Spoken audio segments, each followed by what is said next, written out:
এই যে বিষয়টা এবং এই জাতীয় পর্দা রিলেটেড আরও যে সমস্ত ইস্যু আছে এই সমস্ত ইস্যুগুলোতে আমাদের কাছে সাধারণত মনে হয় যে মেয়েদের জন্য এত বাইন্ডিংস কেন, ছেলেদের জন্য তো কোনো বাইন্ডিংস নাই।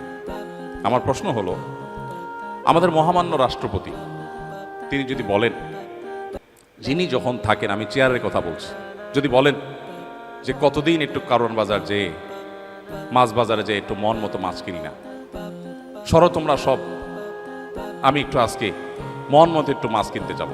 উনি যদি বলেন যে আমি একটু আজকে ঢাকা শহরের লোকাল বাসে চড়ার একটা মজা আছে, কতদিন এই ঠেলাঠেলি ঢাকা দেখিতে নাই,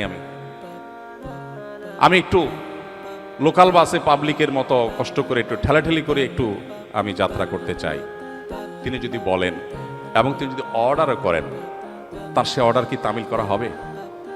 তাকে কি যেতে দেয়া হবে?